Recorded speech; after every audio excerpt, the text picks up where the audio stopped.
Good morning friends. આજે હું એક લીંબુનો પ્લાન્ટ રિપ્લાન્ટ કરી રહી છું. હવે આ મારું જૂનું જ કુંડું હતું, એમાંથી મેં માટીને બધું કાઢી નાખ્યું છે. હવે ફરીથી એની અંદર આપણે માટી કેવી રીતે ભરવી જેથી ડ્રેનેજ એનું પ્રોપર રહે. એમાં જો આ આટલું મોટું અહીંયા એક કાણું છે અને અહીંયા સાઈડ ઉપર પણ એક કાણું આપેલું છે. દેખાવ આ રહું બરાબર. હવે એને આપણે આ હોલને ઢાંકી દઈશું અને અહીંયા સાઈડ પરના હોલને પણ ઢાંકીશું.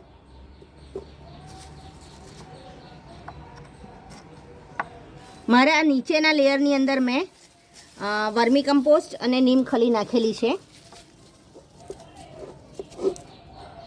હવે આપણે શું કરીશું, એની અંદર સૂકા પાંદડાનું એક લેયર કરી લઈશું.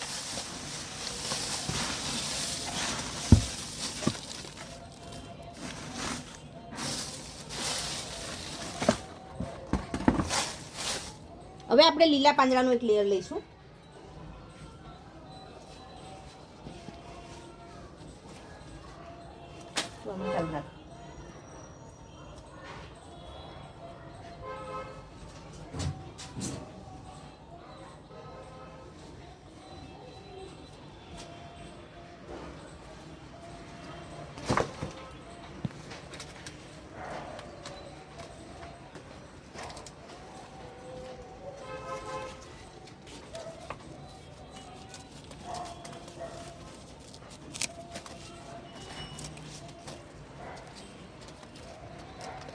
લીલા પાંદડા હોય, તમારા ઘરના કિચન વેસ્ટનું હોય,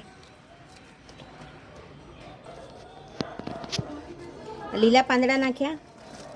અને આ મારું કિચન વેસ્ટ, એમાં કેળાના કાલે મેં કેળાના પાંદડા ઉપર લંચ લીધું હતું, સાઉથ ઇન્ડિયન સ્ટાઇલ.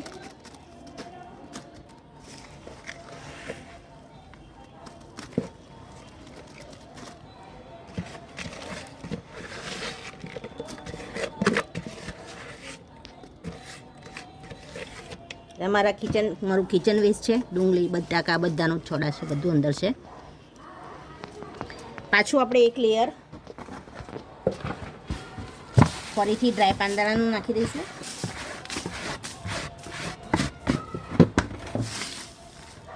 હવે એની અંદર આપણે કમ્પોસ્ટ થોડુંક ઉમેરીશું. આ કમ્પોસ્ટની અંદર મેં પીપળાની નીચેની માટી પણ નાખેલી છે.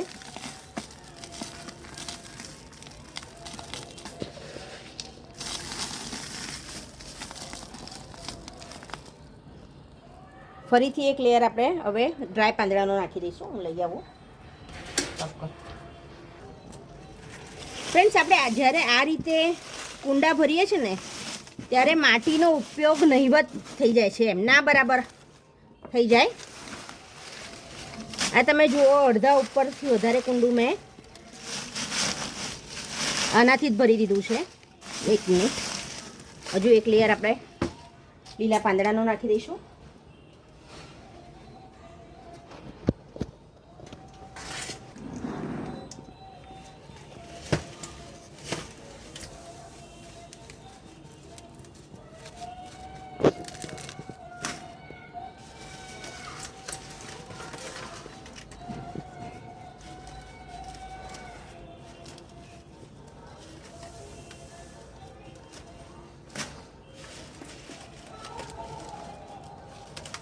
આમાં શું થાય કે આપણે જે મેટ્રો સિટીમાં રહેતા હોઈએ એ લોકોની પાસે માટી બહુ જ ઓછા પ્રમાણમાં મળતી હોય છે, અવેલેબલ હોતી નથી.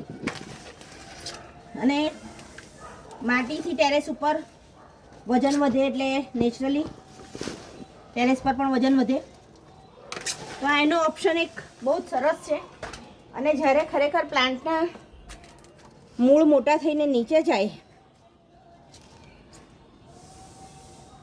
ત્યારે એને નીચેથી આ બધું ઓલરેડી ખાતર ડિકમ્પોઝ થવા માંડ્યું હોય અને એને પોષણ મળવાનું શરૂ થઈ જાય. આ જ્યારે પાનખર હોય ને ફ્રેન્ડ્સ, ત્યારે પાંદડા ભેગા કરી રાખવા જોઈએ આવી રીતે થેલાઓમાં ભરી ભરીને.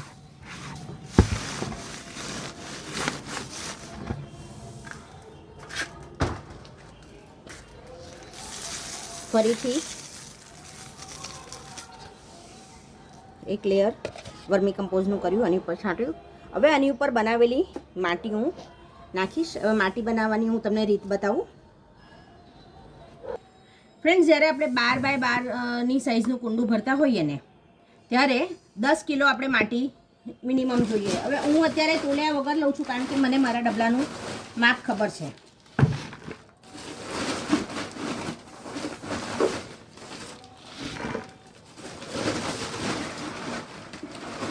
અને બને ને તો આ માટી ચાળીને લેવાની. મેં ચાળીને જ ભરી છે, તે છતાંય અંદર કોઈ છે જ, તો હું જોઈ લઈશ. એનું ગાંઠા જે હોય એને આપણે ગાળી દઈશું.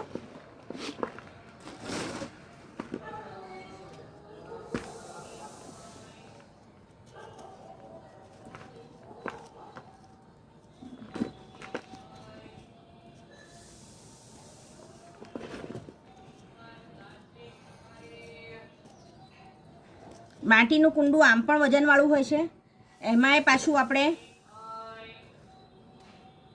વધારે માટીને ભરીએ તો એનું વજન વધી જાય. એને ખસેડવું હોય તો પણ આપણા માટે અઘરું થઈ જતું હોય છે. એટલે એના માટે આ એક એકદમ સરળ ઉપાય છે.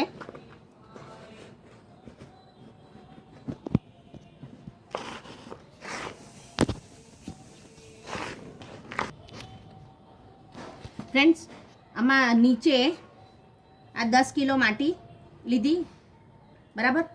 2.5 કિલો વર્મી કમ્પોઝ અને છાણિયું ખાતર મેં મિક્સ લીધું છે. આ છાણિયું ખાતર છે, આ વર્મી કમ્પોઝ છે. લગભગ કિલો જેટલી આપણે નીમ ખલી જોઈશે. આ છે દિવેલિયાનો ખોળ, એ 250 ગ્રામ જેટલો લીધો છે મેં. આ બનાના પીલ ફર્ટિલાઇઝર છે તત્વમનું, એ છે. આ સ્ટોન ડસ્ટ છે, કેલ્શિયમ માટે ઉત્તમ પડે છે. આ ફંગીસાઇડ છે, જે મેં આમાં છાણિયા ખાતરમાં મિક્સ કરી દીધું છે. ફંગીસાઇડ હંમેશા કમ્પોસ્ટની અંદર મિક્સ કરીને જ આપવાનું, ટ્રાઇકોડર્મા કે તમે જે પણ આપો તે. અને આ છે આનો ચોખાનો છડા, એટલે કે રાઈસ હસ્ક જે કહે છે તે છે. આટલી વસ્તુ આપણે આપણા પ્લાન્ટમાં આપવાની રહેશે જ્યારે આપણે એને વાવીએ ત્યારે. અને કેલ્શિયમને એ બધી વસ્તુ ખાસ આપવાની, કારણ કે આપણે લીંબુનો છોડ અત્યારે વાવવા જઈ રહ્યા છે, અને કેલ્શિયમ દરેકે દરેક ફ્રૂટિંગ પ્લાન્ટ માટે બહુ જ સારું હોય છે. તો આને આપણે મિક્સ કરી દઈએ.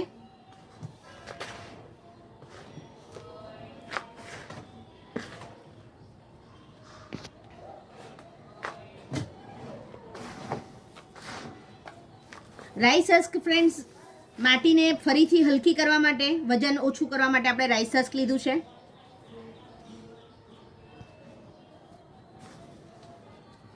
અને પ્લસ પાણી અંદર ભરાઈ ના રહે.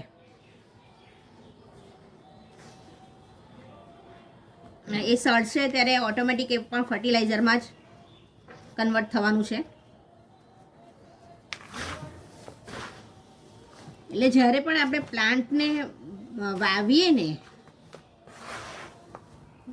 ત્યારે જ એની આ બધી કાળજી આપણે રાખી લઈએ, માટીની ને બધાની, તો પાછળથી આપણે હેરાન ના થઈએ. એમાં રોગની શક્યતાઓ પણ ઘણી નહીવત થઈ જતી હોય છે. આપણે કાલે કે પરમ દિવસના વિડીયોમાં લિક્વિડ ફંગીસાઇડ ઘરમાં છાશમાંથી કેવી રીતે બનાવવું એ શીખીશું. તો બધા ચોક્કસ જોજો. અને જો વિડીયો ગમે તો મારી ચેનલને લાઈક આપજો, શેર કરજો, સબસ્ક્રાઈબ કરવાનું ભૂલતા નહીં. સબસ્ક્રાઈબ કરશો તો તમને નવા નવા વિડીયોઝ જોવા મળશે બધા. આ જ વિડીયો હું હિન્દીમાં પણ બોલીને મૂકવાનું વિચારું છું, કે જેને ગુજરાતીમાં ના ખ્યાલ આવતો હોય. હિન્દીમાં તો જોકે બધી ભરમાર છે, ઘણા બધા યુટ્યુબમાં વિડીયોઝ છે. ગુજરાતીમાં ઘણા ઓછા હોય છે, એટલે હું ગુજરાતી પર વધારે ભાર આપું છું. આપણી માતૃભાષા પણ છે. હવે આપણે આ પેલા કુંડામાં ભરી દઈશું. આમાંથી તમે જોયું એ રીતે જો મેં આ રીતે કાંકરા કાઢી લીધા છે. એ તમારે ખાસ ધ્યાન રાખવાનું, માટીના કાંકરા હોય તો વાંધો નથી, એ સિવાયના કાઢી નાખવાના. ચલો ફ્રેન્ડ્સ, આપણે હવે એને પ્લાન્ટમાં નાખીએ. આપણે નથી ફ્રેન્ડ્સ, આ મારા પ્લાન્ટની જૂની માટી છે, એ પણ હું એની અંદર નાખી રહી છું અત્યારે.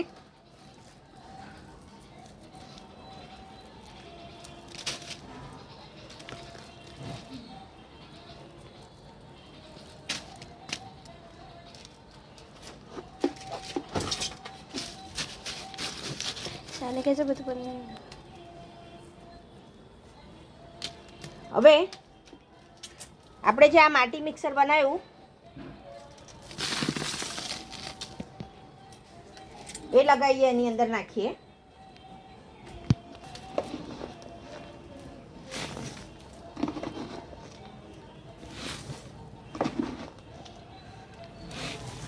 તમે જોયું હશે કે અડધાથી પણ વધારે મેં પાંદડાથી ને એનાથી જ ભર્યું છે, કિચન વેસ્ટ ને પાંદડાથી. હવે હું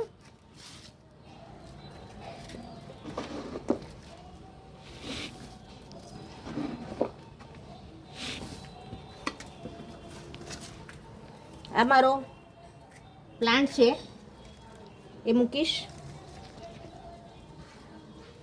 એકચ્યુઅલી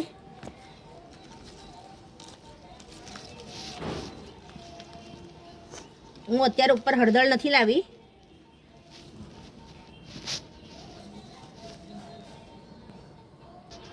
હવે આમ પકડી રાખો પરથી થોડુંક. હું એકચ્યુઅલી ઉપર અત્યારે હળદર નથી લાવી, બાકી આમાં હળદર પણ નાખવાની હોય.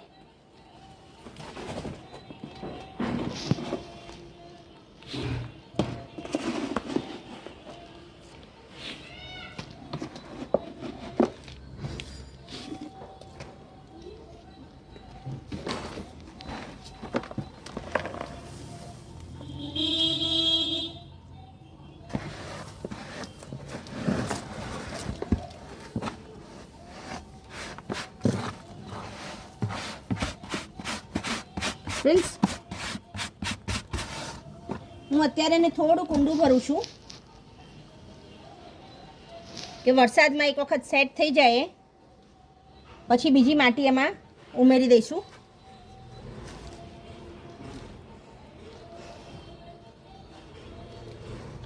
તમે જોઈ શકો છો આમાં પછી ખાલી આટલે સુધીની જ એક વેળ જેટલી જ જગ્યા રાખવાની, ત્યાં સુધી માટી ભરી દેવાની છે. મારી પાસે માટી અત્યારે અહીંયા ઉપર નથી એટલે મારે નીચે લેવા જવી પડશે.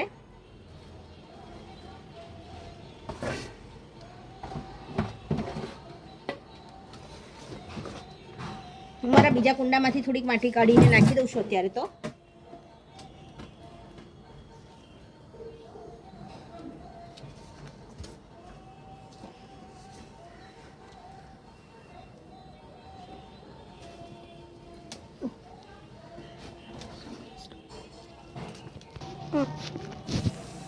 જો ફ્રેન્ડ્સ, હવે આપણે આને સરસ રીતે લગાવી દીધો છે અને આટલી આટલી જ જગ્યા છોડી છે, 1-2 વેળ જેટલી.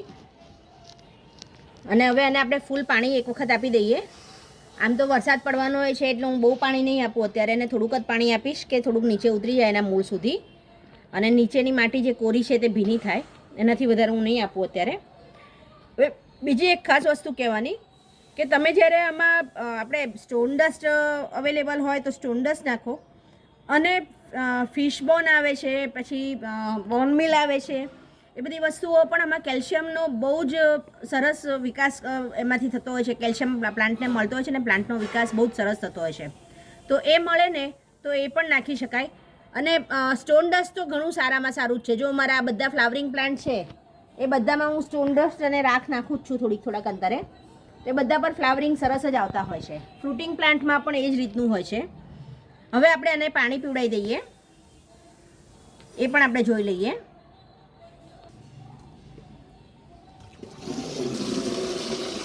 આ ચીકુનો પ્લાન્ટ છે, પેલી બાજુ મોસંબી કે એના જેવું છે, કારણ કે નાના નાના પીળા થાય છે ને એની અંદરથી પણ પીળું જ હોય છે.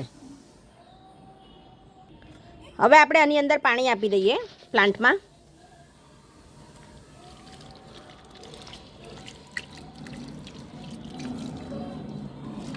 જો પાણી જેવું આપણે આપીએ છીએ એવું તરત જ નીચે જતું રહેશે. હંમેશા માટી આ જ રીતે બનાવશો તમે તો પાણી ભરાઈ રહેવાનો પ્રોબ્લેમ નહીં થાય. અને પાણી ભરાઈ નહીં રહે પ્લાન્ટમાં તો પ્લાન્ટમાં ફંગસ છે, નિમેટોડ છે, એ બધી થવાની શક્યતાઓ ઘણી ઓછી થઈ જશે. હું આમાં ખાલી 2 ડબલા જેટલું જ પાણી આપીશ, વધારે પાણી નહીં આપું, કારણ કે વરસાદ પણ પડવા જેવો લાગે છે અત્યારે. બસ થઈ ગયું. હવે આનાથી વધારે પાણીની મારે જરૂર નથી. હમણાં વરસાદ પડશે એટલે ઓટોમેટિક એની જાતે જ બધું પાણી છેક નીચે સુધી જશે.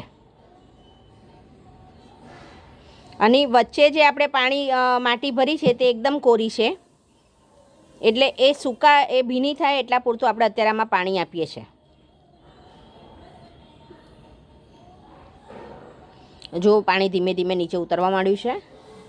હું કાયમ કહું છું એ પ્રમાણે માટી હંમેશા એટલી પોરસ રાખો કે પાણી અંદર ભરાઈ ના રહે.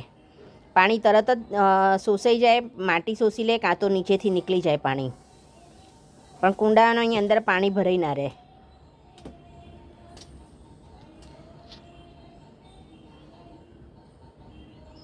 પાંચ મિનિટની અંદર આ બધું જ પાણી અંદર ઉતરી જવું જોઈએ, તો આપણી માટી સરસ છે એમ કહી શકાય.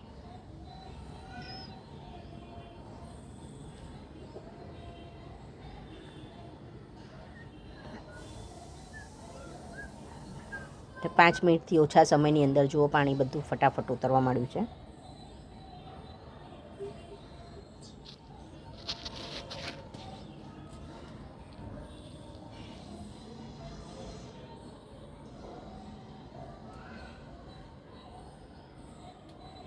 ફ્રેન્ડ્સ, હું કિચન ગાર્ડનિંગ ટ્રેનિંગનું પણ કરું છું, શીખવાડું છું.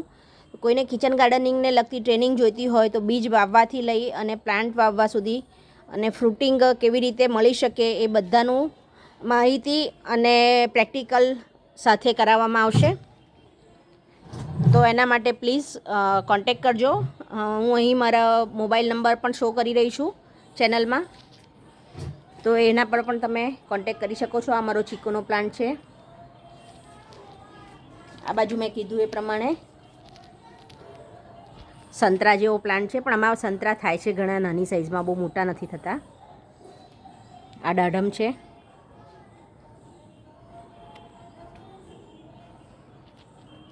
આ હલ્દી કુમકુમ છે. પાછળ મરચાં છે. અને મોટા ભાગના પ્લાન્ટ મારા નીચે છે વેજીટેબલ્સના. તો ફ્રેન્ડ્સ, જો ચેનલ ગમી હોય તો પ્લીઝ એને લાઈક કરજો, સબસ્ક્રાઈબ કરજો મારી ચેનલને, અને શેર કરજો. સબસ્ક્રાઈબ કરવાનું બિલકુલ ભૂલતા નહીં, જેથી કરીને તમને નવા વિડીયોઝ મળે. આગલા વિડીયોમાં આપણે ફંગીસાઇડ કેવી રીતે બનાવીએ એના વિશેની માહિતી મેળવીશું. તો ચોક્કસ ભૂલ્યા વગર ચેનલને સબસ્ક્રાઈબ કરી દેજો. Thank you friends.